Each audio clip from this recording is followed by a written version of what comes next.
y comprobamos que prácticamente el primero de los niveles, el 0,382, encaja con lo que sería el 0,618 del impulso anterior. No quiero liar demasiado, pero esta zona de 13.800, 13.900 perfectamente pudiera ser hacia donde se dirigieran los mercados. Y solo en el caso de que viéramos niveles por debajo, podríamos empezar a hablar de correcciones superiores o podría empezar a tener cierto pábulo el hecho de que todavía veríamos correcciones muy importantes. A mi modo de ver, no lo suficiente como para pensar en ese descalabro que todavía algunos analistas técnicos creen que podría suceder. No olvidemos que uno de los más prestigiosos analistas técnicos norteamericanos, no hace tanto, me refiero a hace año y medio, 2 años aproximadamente, y no sé en base a qué, tampoco he perdido demasiado tiempo en tratar de averiguarlo,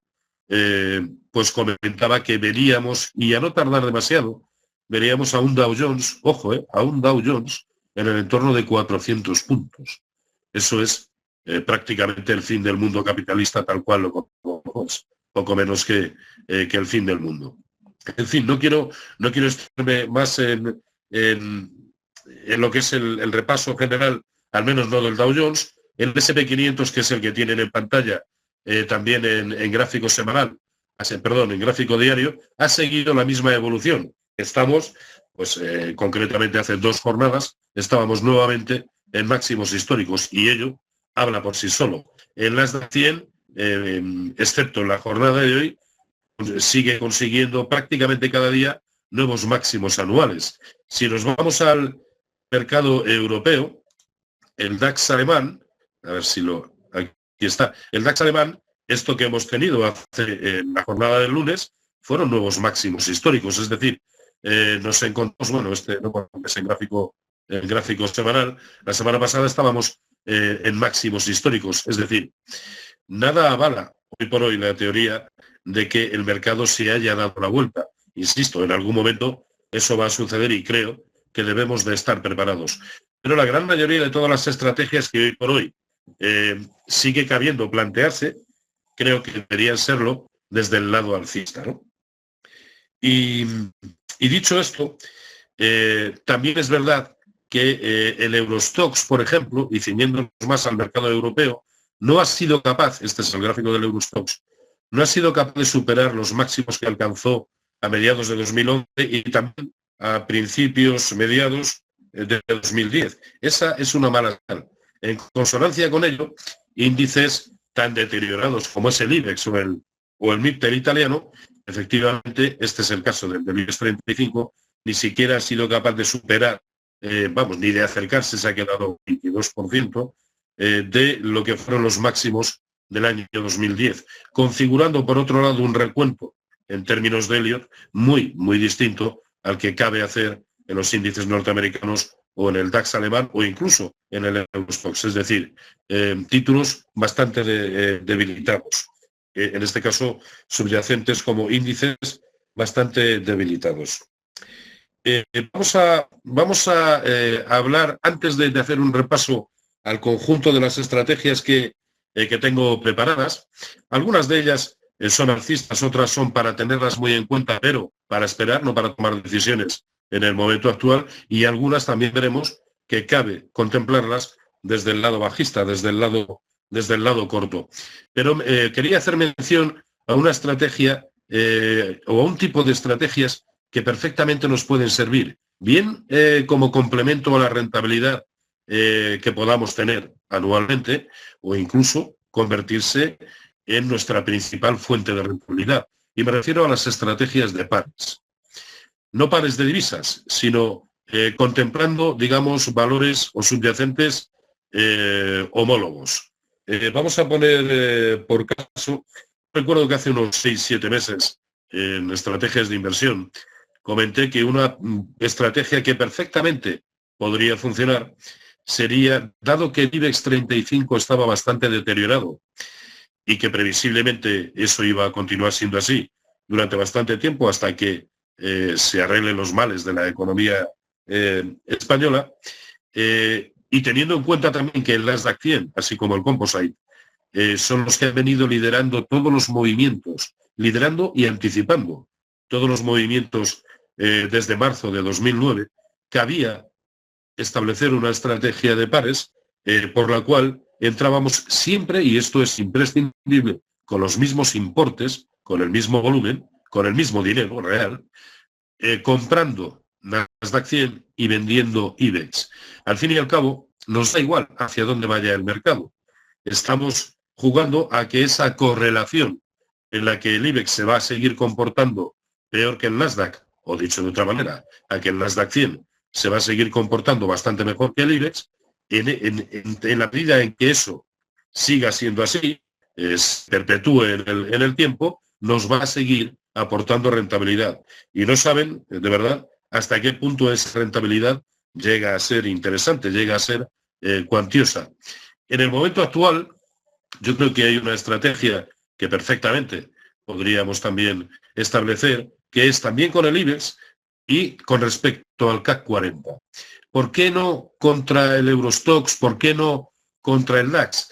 Porque sobre todo el DAX, por mucho que va a seguir siendo, digamos, la locomotora de la economía europea y por lo tanto el índice de referencia en el mercado europeo, recordemos que estamos hablando de un índice en máximos históricos.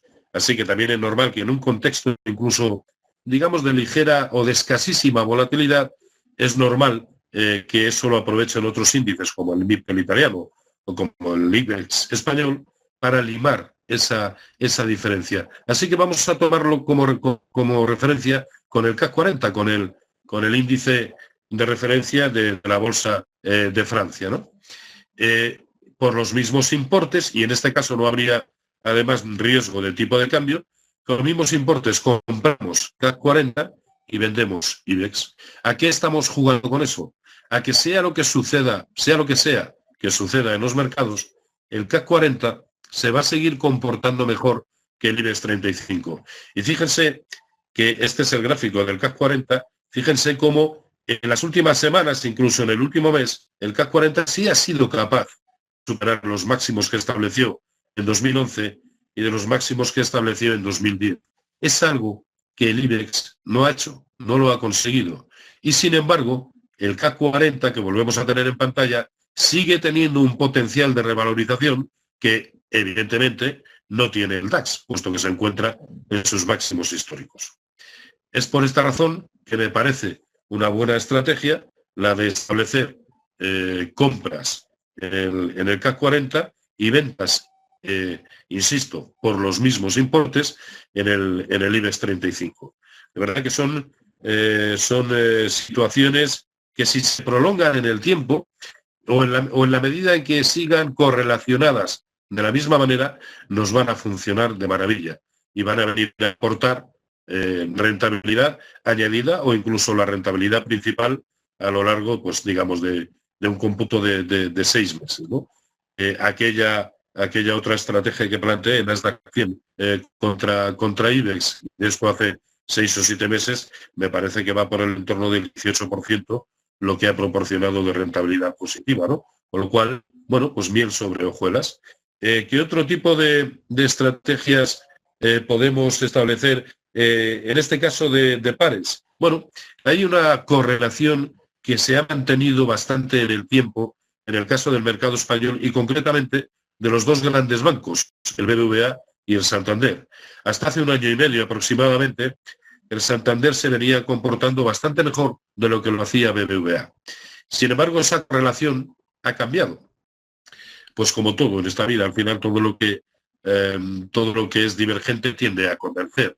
De la misma manera que ahora vemos que el IBEX 35 pues, está muy, muy deteriorado, sobre todo con respecto a sus homónimos europeos, pero también debemos pensar que en todo el periodo 2000-2007 el IBEX 35 fue el mejor, pero con mucha diferencia, el mejor índice de Europa y probablemente el mejor índice a nivel mundial dentro de los importantes. ¿Eso obedecía a que la economía española era una auténtica locomotora, se situaba a la cabeza de Europa? Pues no, el tiempo se ha encargado de demostrar que obedecía sobre todo a un modelo pernicioso de crecimiento basado casi exclusivamente en el ladrillo y en el endeudamiento, ¿no? Bueno, como decía, todo lo que se correlaciona, tiende a descorrelacionarse. En el caso de BBVA y Santander, esa relación ha variado pues desde hace 1 año y medio aproximadamente, hasta tal punto que es ahora el BBVA el que mejor se comporta de entre los dos. Quizá como consecuencia de que ahora está bastante mejor visto México como país ya no solamente emergente, sino pujante, y los intereses que BBVA tiene en México pues son bastante altos, pero en definitiva, sea por lo que sea, y en la medida en que esto siga funcionando, podemos perfectamente comprar BBVA y con el mismo importe vender Santander. Por supuesto, este tipo de operativas solo cabe hacerlas con un producto como los CFDs, quizá también con futuros, pero digamos que con menos. El problema que tienen los futuros para las acciones es no solamente que tienen fecha de vencimiento, sino que la liquidez es muy inferior a la que tienen los CFDs. Otro que podríamos plantear, y sin abandonar el sector bancario, pues por ejemplo BNP Paribas, por los mismos motivos que hemos aducido anteriormente para el CAC 40, BNP Paribas podría seguir comportándose bastante mejor que, por ejemplo, Intesa Sanpaolo, el banco italiano, que cuando vengan mal dadas nuevamente, volverá a sufrir, pues como seguramente volverá a sufrir el IBEX 35 y, por lo tanto, los blue chips de los títulos que componen en cada uno de estos dos índices. Y por otro lado, y por acabar con estas, digamos, estrategias de pares, vamos a hacer referencia a otra correlación que casi siempre se ha mantenido en el tiempo, que es en base al vuelo a la calidad. ¿Qué quiere decir esto? Siempre hemos dicho que cuando el dinero huye de la renta variable, se refugia en la renta fija y viceversa, ¿verdad? Bueno, pues casi siempre, la renta variable y la renta fija mantienen un paralelismo inverso, es decir, llevan carreras inversas. Si entendemos que las bolsas van a tener una corrección importante, sería el momento, por ejemplo, de entrar en DAX, comprando DAX y vendiendo Bund. Si como consecuencia del tapering esto es más que probable que suceda, quizá una buena estrategia, y además no son estrategias arriesgadas. Arriesgadas, pues, no lo quiero decir, todo allá donde movemos dinero va a ser siempre arriesgado, pero lo tenemos que controlar con stop loss. Aquí, dado que no estamos hablando de ningún nivel determinado, porque lo que interesa es que esas correlaciones se sigan manteniendo en el tiempo, de lo que estamos hablando es de que la cosa no vaya en nuestra contra lo suficiente como para hacernos un agujero. Así que vamos a plantear los stop loss en términos porcentuales. Yo diría que no más allá de un 4 o de un 5%, porque en realidad vamos buscando cosas superiores. Vamos buscando rentabilidades pues de un 10, de un 15% y probablemente en pocos meses, ¿no? Bueno, esta sería otra que podríamos hacer. Compra de DAX, venta de bono alemán, de bono europeo, del Bund. Y sin más, vamos a pasar ya a lo que son las estrategias que tenía preparadas ya directamente en títulos, en acciones concretas. Esta que tenemos aquí en pantalla es la de CIG, la compañía energética de Minas Gerais, y que cotiza en el Latibex, así como en su respectiva bolsa, evidentemente. Y fíjense, sobre todo si lo contemplamos en el medio y largo plazo, la contundencia del soporte que presenta en la zona de 6, 5,90, 6 aproximadamente.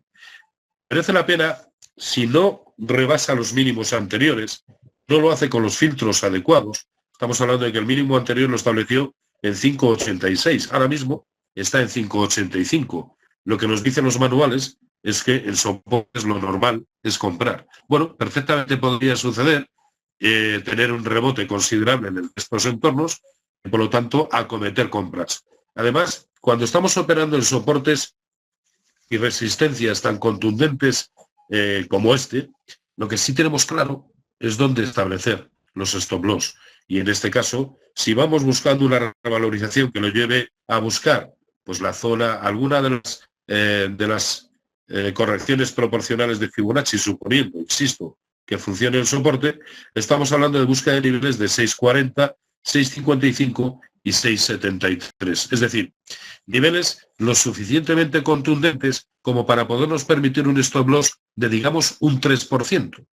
¿Por qué? Porque un 3% por debajo de este nivel probablemente nos estaría indicando que la tendencia bajista sigue plenamente vigente y que no solamente no va a funcionar este soporte, sino que coherentemente incluso lo que cabría sería abrir posiciones cortas. Es decir, esta puede llegar a convertirse en una estrategia doble. Por un lado, si no funciona el soporte y por lo tanto nos inutiliza o nos salta el stop loss de estas compras que podríamos estar planteando en este entorno, cuando se dé la vuelta el mercado y nos salte el stop loss, probablemente sea momento incluso de tomar decisiones bajistas.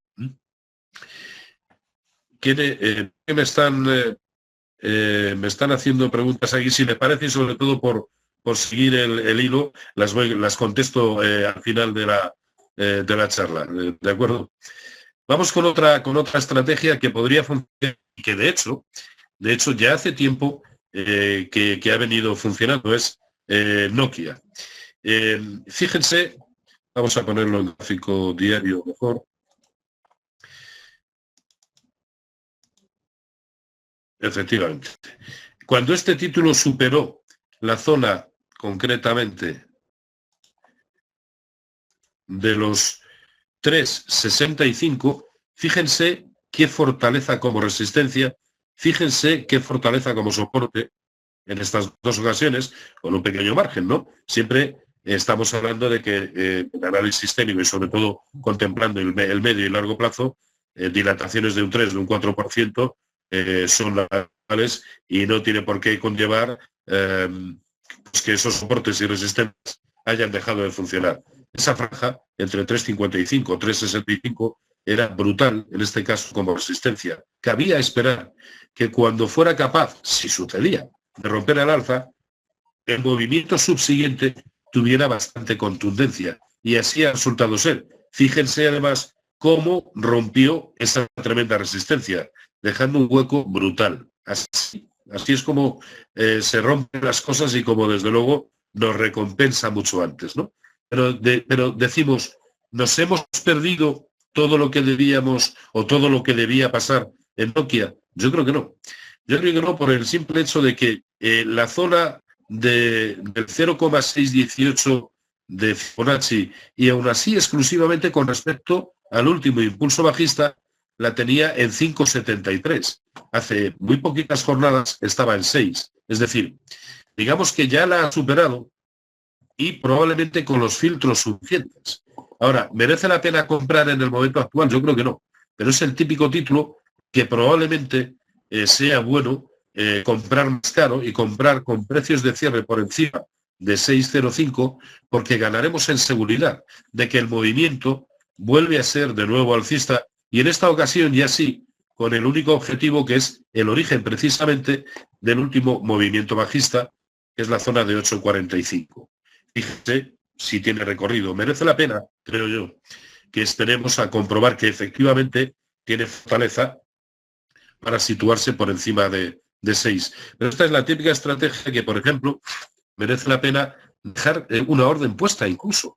Saben que con determinadas herramientas, como pueden ser los CFDs, podemos dejar órdenes puestas sin medie, válidas hasta alcanzar. Por lo tanto, es la típica operación en la que podríamos decir, quiero comprar a 6,12, por ejemplo, vamos a poner un filtro. Esto de los filtros en análisis técnico suele ser lo más complicado. Vamos a poner compras en 6,12 y stop loss un 3% por debajo. Y probablemente resulte una operación bondadosa. ¿Qué filtros, y esto ya pudiera ser algo más didáctico que lo práctico que estamos viendo en términos de estrategias, qué filtros podríamos establecer para dar por sentado que un soporte o una resistencia han quedado definitivamente superados. Bueno, el criterio que yo sigo, y estamos, por supuesto, hablando de swing trading, no de intradía y mucho menos de scalping, a mí me basta con 2 precios de cierre diarios o un precio de cierre semanal, siempre y cuando esos 2 precios de cierre diarios o el semanal lo sean pues en un 1,5%, un 2% o un 3% por encima de la anterior resistencia o por debajo del anterior soporte. Y en la medida en que eso sea así, creo que perfectamente nos podríamos estar incorporando a un movimiento como el actual. Vamos con la siguiente que les tengo preparada, que es Alcatel. Alcatel, que lo ha hecho de fábula, también era un título que, y además esta es una estrategia que adoptamos en su momento, también era un título que cuando fuera capaz de superar esta tremenda resistencia que teníamos en la zona de 1,30, probablemente el título iba a tener un desarrollo muy, muy alcista, como para buscar zonas como mínimo de Fibonacci. Perdónenme un momentito que quiero comprobar una cosa.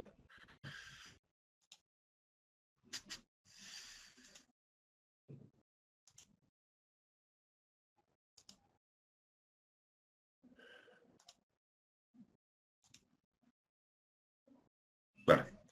Sí, discúlpenme, que es que, digo, no sé a qué esté metiendo la pata, pero no, efectivamente, lo que está parametrado es perfectamente Fibonacci. Bien, fíjense cómo el primer gran impulso, el que nació en la zona de 0, si lo veo aquí, de 0,66, 0,67, se detuvo, o la mayor corrección que tuvo después de romper la resistencia en 1,30, la tuvo ¿dónde? En la zona de 2,87, 2,85, que era precisamente el 0,618 de toda la caída desde 4,24. Si recuerdan, la vez anterior que intervine en una ponencia de este tipo, prácticamente todo lo basé en Fibonacci. Y es que para mí Fibonacci es la primera o segunda herramienta importante en términos de análisis técnico, porque es la primera y la que de manera más fiable me hace establecer proyecciones del precio, ¿no? Fíjense con qué contundencia el precio se detuvo en el 0,618, desde ahí corrigió ligeramente y corrigió. ¿Qué fue lo que fue a buscar en la corrección? Clavado el 0,382 del último subimpulso alcista. Es decir, algo que solo corrige en el primer nivel de corrección proporcional, lo que nos está diciendo es que es muy fuerte con respecto a la tendencia anterior a la que ha venido a corregir precisamente este movimiento. Así que, ¿qué cabía esperar? Que cuando el precio fuera capaz de superar la zona de 2,80 y el 2,87, que significaba el 0,618, probablemente el título volvería a volar. ¿A volar camino de qué? Camino de la única resistencia que le queda, que son los 4,24, o, bueno, tiene otra en la zona de 4, una resistencia horizontal, pero entre 4 y 4,24, lo cual nos da un margen de apreciación bastante importante. De hecho, esta estrategia de haberla cogido en su momento, pues entre 2,80, 2,90, 3, incluso, pues estaríamos ganando cerca de un 10%, ¿no? Aún así, la pregunta es, ¿entonces el momento actual no da para tomar posiciones compradoras? A mi entender, sí. Solo que aquí lo que cabe es establecer un filtro, un stop loss, ya exclusivamente en términos porcentuales, porque lo que es el soporte importante ya lo tiene en 3 y por lo tanto muy alejado. Así que estableciendo un stop loss no superior a un 3, un 4%, me parece que es una estrategia que perfectamente todavía podríamos tomar. Vamos con la siguiente, que es Deutsche Bank. Fíjense, en este caso, qué tremendo lateral nos está montando. Pues prácticamente se está moviendo desde el mes de abril entre 38 como parte alta, muy alta del rango, y entre 32, sí, prácticamente entre 32. Sí, estoy viendo aquí otra pregunta. ¿Qué tanto por ciento de Fibonacci utilizas en estos gráficos? Bueno, iba a decir que contestaban todas luego. Utilizo el 0,382, el 50, que no es de Fibonacci, pero empíricamente está comprobado que sirve para detener el avance o el deterioro del precio, y por supuesto el 0,618, que es la proporción áurea. Esos tres niveles son en los que más me fijo, y por supuesto el máximo absoluto y mínimo absoluto, desde los que me los marco, que son el 100 y el 0. Bien, en este lateral que les planteo en Deutsche Bank, entre 32 y 38, ahora mismo está en 33 y rebotando, digamos, desde un soporte intermedio, que en dos ocasiones anteriores ya ha servido también para que el precio rebotara y rebotara además fuertemente. Así que, bueno, si queremos aprovechar un movimiento de menor entidad, quizá el movimiento actual incluso sea bueno para tomar posiciones compradoras. Pero esta la había seleccionado para lo que sería tratar de aprovechar un rango superior. ¿Cómo quedaría esta operación? Podríamos plantear dejar, digamos, una orden condicionada e introducida en el sistema, por la cual si se va por encima de 38, con los filtros adecuados, lo que hablábamos anteriormente, y ahí cada cual debe de adoptar su propio sistema, yo ya les he indicado cuál es el que suelo seguir. Si se va por encima de 38, comprar con un stop loss determinado, pero si se va por debajo de 32, vender, obviamente también con su correspondiente stop loss. Con esto, ¿qué es lo que me quiero garantizar? Que como lo más probable es que cuando rompa hacia uno de los dos lados, hacia arriba o hacia abajo, como mínimo el precio tienda a recorrer la anchura del canal anterior, y estamos hablando de 6 euros de anchura del canal, como mínimo, eso es lo que pretendo ganar. Y me da igual que rompa para arriba o que rompa para abajo. Eso es lo que pretendo ganar. Por supuesto, cuando les estoy hablando así, parece que hablo con una contundencia y una seguridad que estoy muy lejos de sentir. Evidentemente, estas son estrategias que suelen funcionar, que no tienen por qué funcionar, pero que suelen funcionar. Yo nunca, además he escuchado al ponente anterior y decía pues prácticamente lo mismo, yo nunca estoy seguro de ni una sola de las operaciones que hago. Al final, a lo que estamos jugando, tampoco me gusta la palabra jugar, pero bueno, lo que estamos haciendo es gestionar probabilidades. Y en base a análisis técnico, esa gestión de probabilidades induce a que el éxito sea lo más simple. Quiero decir, vamos a obtener un mayor número de aciertos que de errores. Si por añadidura los errores los tenemos acotados con stop de pérdidas, las posibilidades de perder parte de nuestro patrimonio, no digo que no existan, pero se reducen considerablemente, ¿no? Así que este es otro tipo de estrategia en el que hoy por hoy, en este momento, digamos, no cabe tomar una decisión, a no ser, insisto, para aprovechar un rebote de corto plazo, dado que en dos ocasiones anteriores esta zona de 33,40, que es lo que está aproximadamente el precio, ha funcionado como soporte. Bueno, podríamos tratar de aprovechar ese movimiento. Pero yo lo he seleccionado precisamente para tratar de aprovechar ese recorrido de 6 euros que probablemente vaya a tener cuando sea capaz de romper, bien al alza o bien a la baja. Vamos con la siguiente estrategia. L'Oréal, 3/4 de lo mismo. Aquí es tremendo el lateral, que de igual manera nos está montando, con techo en 130,40 y base en 120. Estamos hablando de 10 euros, que creo que también es relativamente sencillo aprovechar, simplemente dejando las órdenes puestas. Si rompe al alza, dejar una orden puesta de compra con su correspondiente stop loss. Si rompe a la baja, lo mismo. Quiero vender con mi correspondiente stop loss. Y aquí sí que no cabe una solución intermedia, porque claro, el precio está justo en el término medio del rango. ¿Qué hago? ¿Compro? ¿Vendo? ¿Con qué criterio? ¿Dónde, sobre todo, establezco los stop loss apropiados? Así que aquí la única solución que cabe, pero es una solución muy buena, créanme, es la de dejar órdenes puestas para tratar de aprovechar un movimiento que en raras ocasiones falla. Es decir, cuando un lateral se prolonga bastante en el tiempo, en pocas ocasiones deja de recorrer como mínimo la anchura del canal. Bien, esta sería otra. Vamos con esta otra, y en este caso sí que estamos hablando de una estrategia bajista. Fíjense, este es Louis Vuitton, y fíjense con qué contundencia está empezando a confirmar y a romper por debajo de lo que es el 0,618 de Fibonacci de toda la subida que se inició en 117,75. Ya tenemos dos precios de cierre por debajo de ese 0,618, que era 130.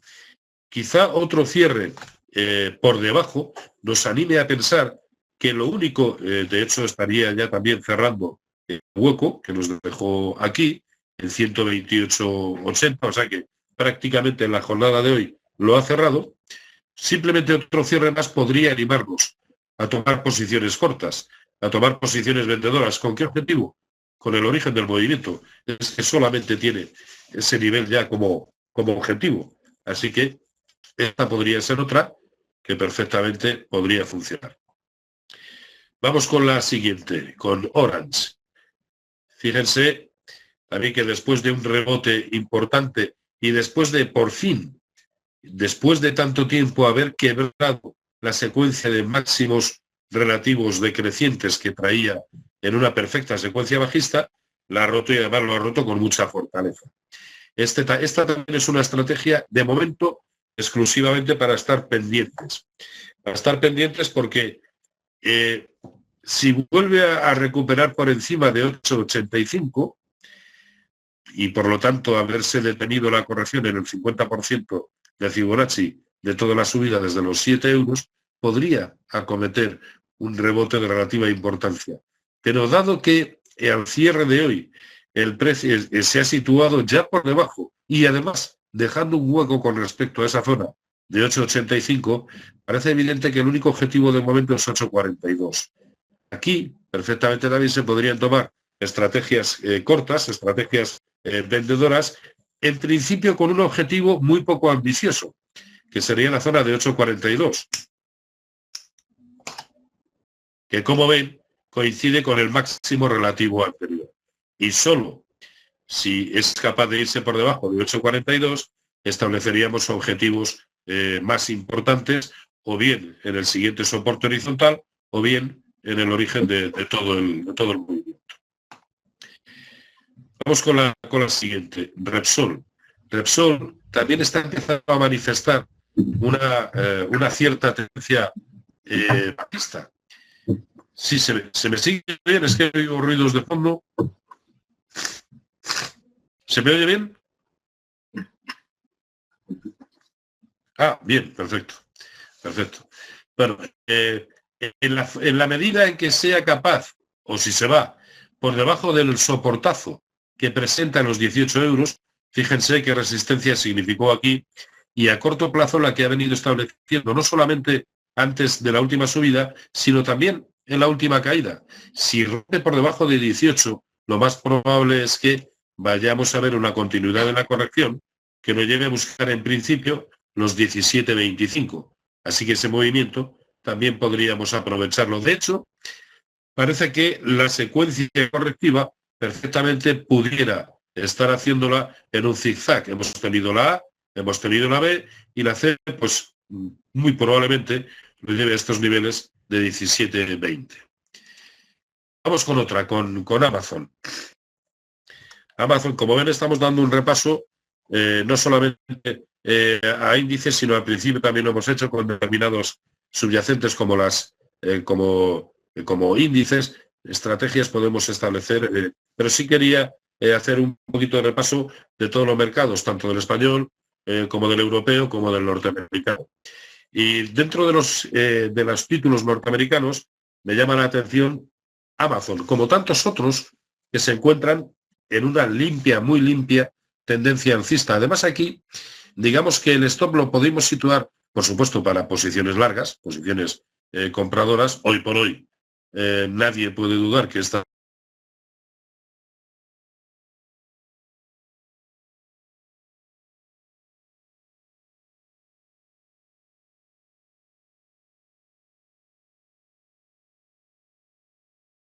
A ver, ¿me escuchan a mí? ¿Sí? ¿Me pueden confirmar si a mí me oyen? Eco. ¿Sí? ¿Se me escucha bien? A mí sí. Ya, ok, ok. Entonces es el internet de Roberto. ¿Ok? A ver, esperemos un momentito y que tal y si le puedes escribir en mi privado para que ver qué ha pasado. O sea, es decir, si fuera el aula Sí, virtual, no me... Ahí está. Roberto, ¿me escuchas? sí, sí.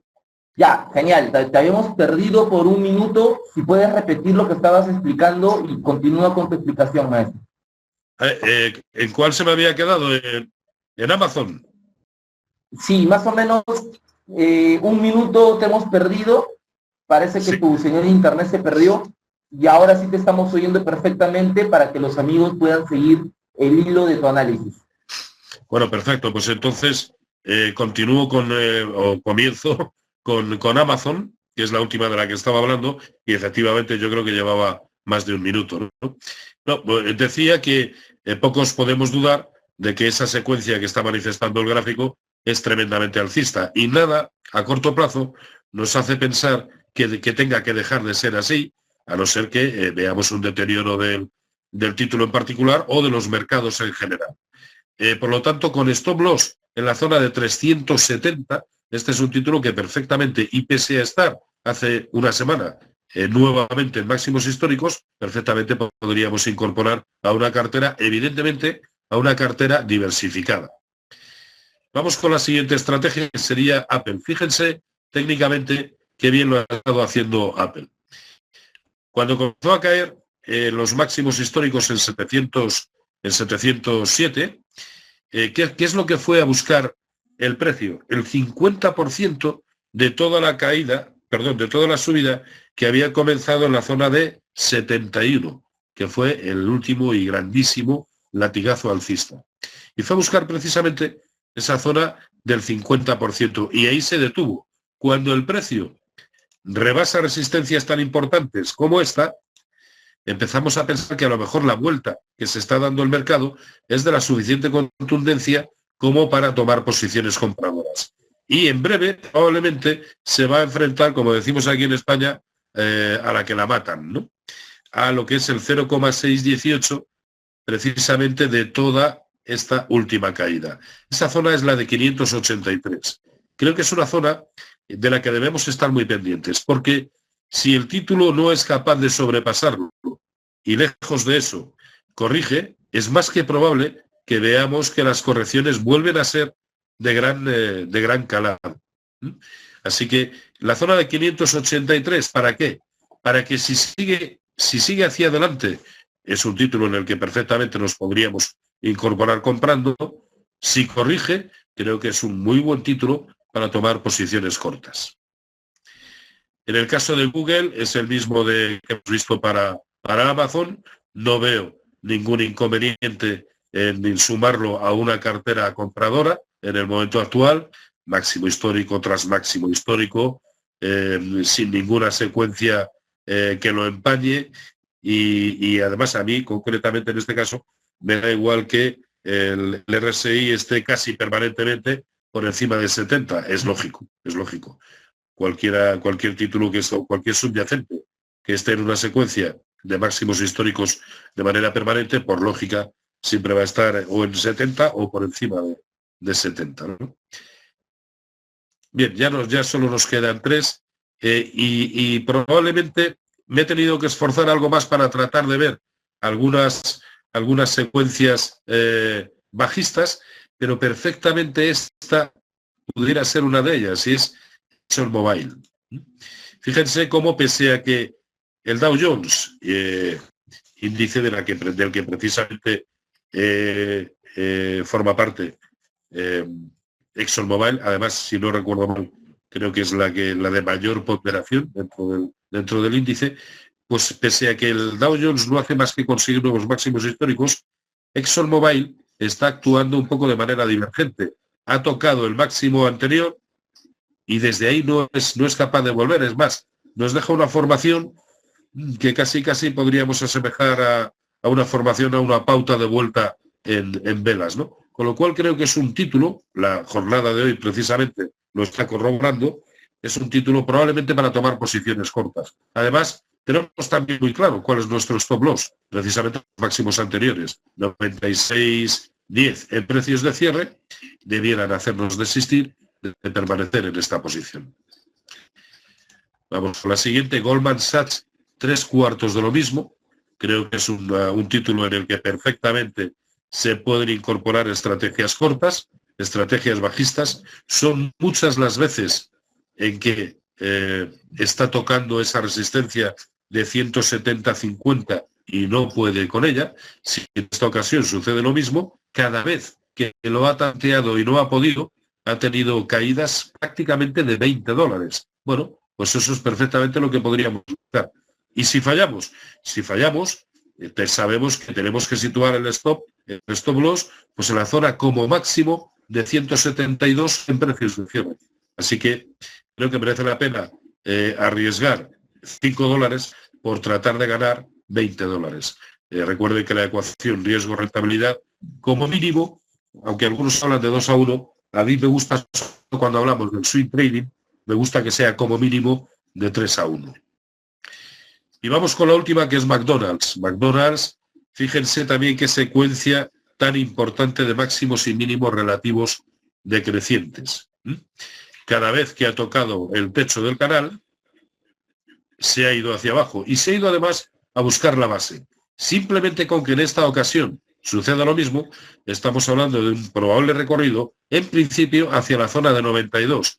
Pero esta también he querido mostrársela, pese a que el recorrido potencial, caso de tomar posiciones cortas en el momento actual, aunque el recorrido potencial es escaso, sí podríamos estar perfectamente pendientes, al igual que hemos visto en algún título con anterioridad, de lo que es la anchura del canal, para que cuando se salga del canal, sea por arriba o sea por abajo, podamos tomar posiciones bien largas o bien cortas. Bueno, más o menos todo lo que quería comentarles, creo que se lo he comentado, y lo único, voy a ver todas las preguntas que tengo por aquí, a ver si...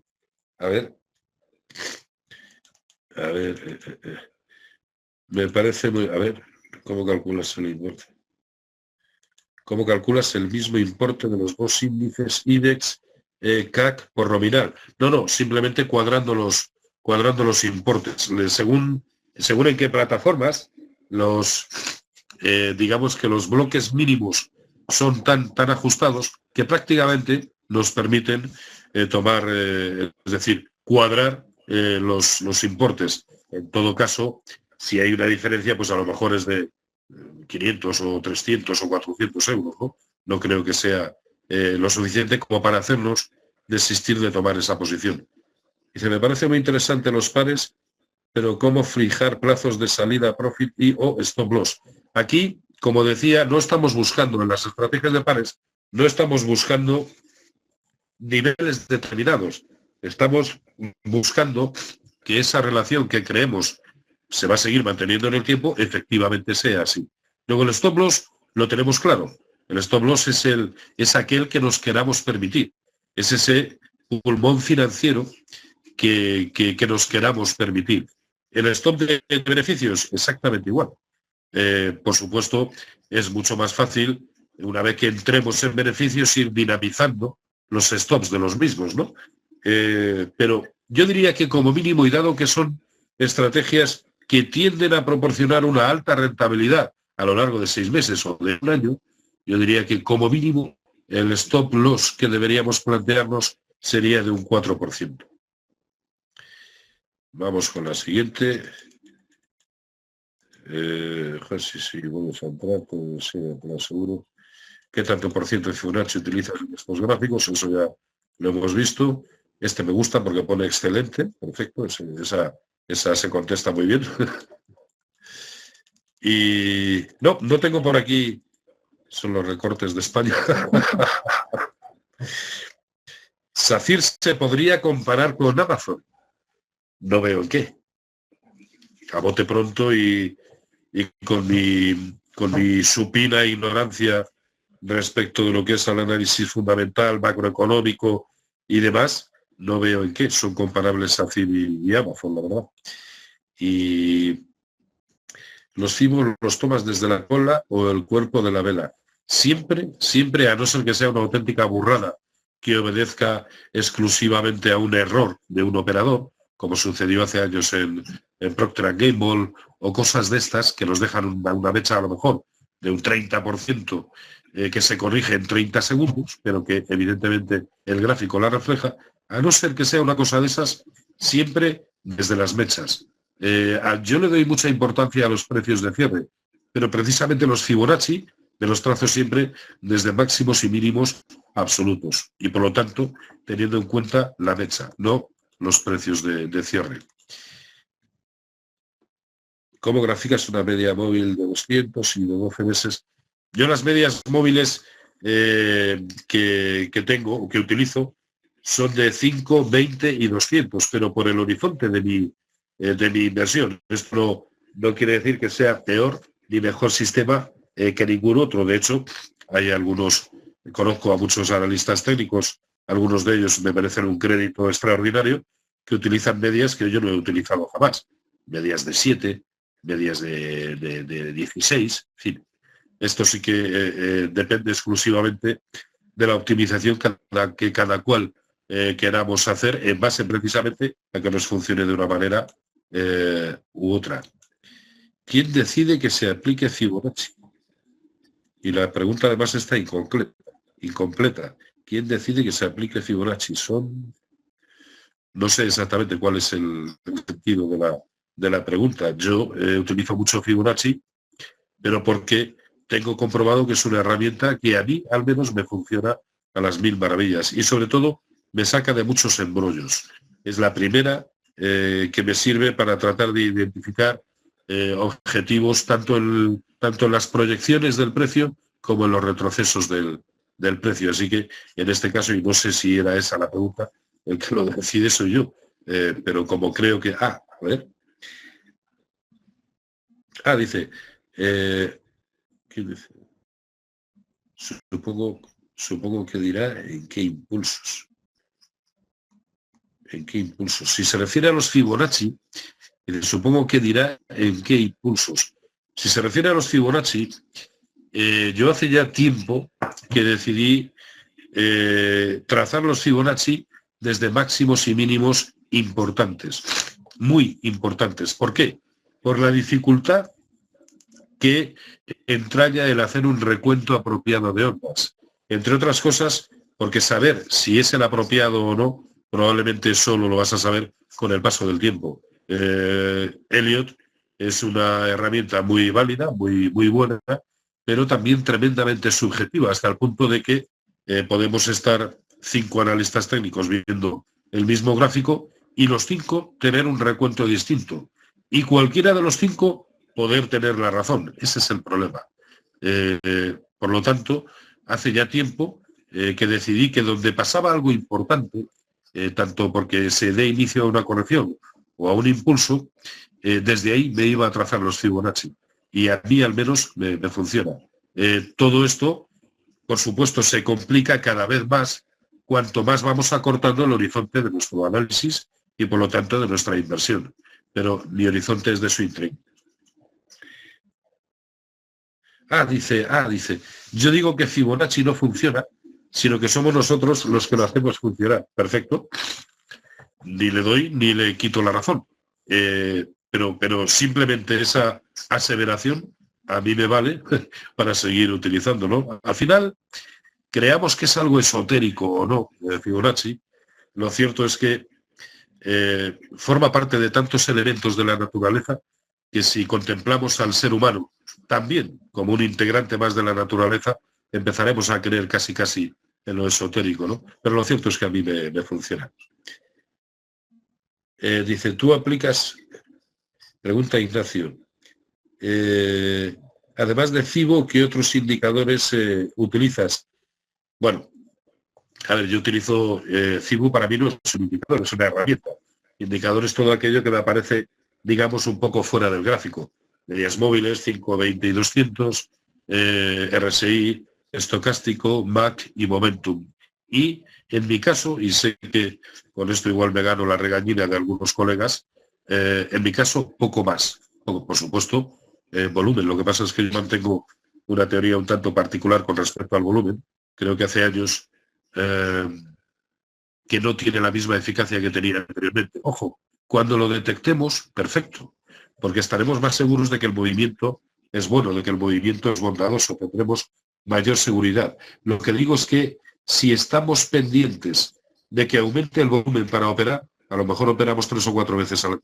Eso es lo único.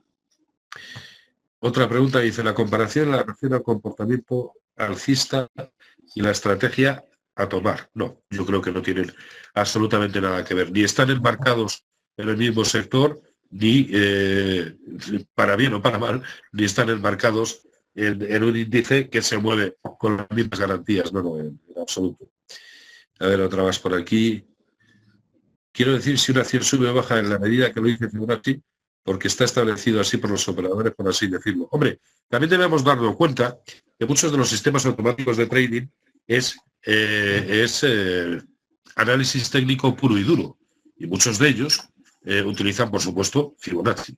Y al final todos tenemos a poner los stops prácticamente en los mismos sitios, lo cual hace que así de salida y sin más se nos produzcan movimientos importantes allá donde todos solemos prever cosas importantes o donde situamos stops y demás.